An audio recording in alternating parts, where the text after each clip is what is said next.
चीन की थ्योरी को बहुत ज्यादा बढ़ा चढ़ाकर अगर बताते हुए कोई मिले तो समझिएगा कि इस वक्त खबरों का अकाल है और सरकारों की जवाबदेही पर पर्दा डालने के लिए चीन की थ्योरी सामने लाई गई है।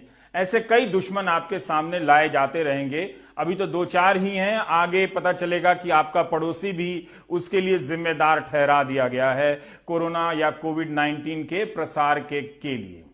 तो इसलिए चीन को एक नया दुश्मन बनाया गया है और बहुत देश चीन को लेकर अब बोल रहे हैं। चीन दुनिया का अकेला ऐसा व्यापारी देश है जो दूसरों को उधार देने के बाद कभी भी उधार वापस नहीं मांगता।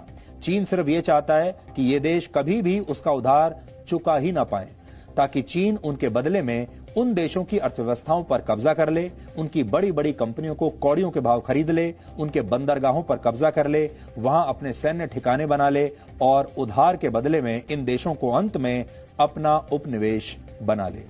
किसी जमाने में जो ब्रिटिश ईस्ट इंडिया कंपनी किया करती थी, जो उन्होंने भारत के साथ किया था। तो यह तो हुई छद्म उदारवाद और आर्थिक धोखे की बात, लेकिन आधुनिक दुनिया के विश्व युद्ध सिर्फ इन दो बातों के दम पर नहीं जीते जाते। इनमें मनोविज्ञान और वैचारिक वायरस की भी जरूरत पड़ती है। इसके लिए चीन ने दुनिया भर की यूनिवर्सिटीज में, थिंक टैंक्स में अपने कैंपस खोले, थिंक टैंक्स बनाए, जहां चीन के दार्शनिक विचारों को पढ़ाया जाता था। यह देखकर लोगों को लगता है कि चीन तो बहुत दार्शनिक देश है, उसकी अपनी एक कल्चर है, उसकी अपनी एक संस्कृति है, उसकी भला क्या महत्वाकांक्षाएं हो सकती हैं। लेकिन यह भी चीन का बड़ा धोखा है।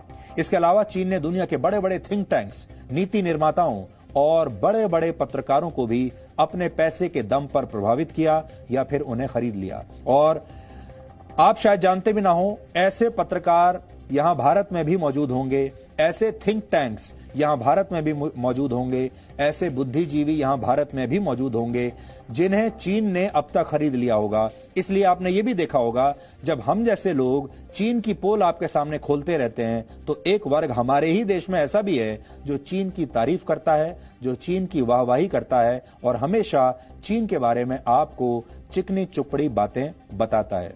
इससे आप अंदाजा लगा सकते हैं कि चीन ने किन किन लोगों को खरीदकर अपनी जेब में रखा हुआ है, और वही लोग इस समय भारत जैसे देशों में भी चीन के ब्रांड एम्बेसडर्स बने हुए हैं।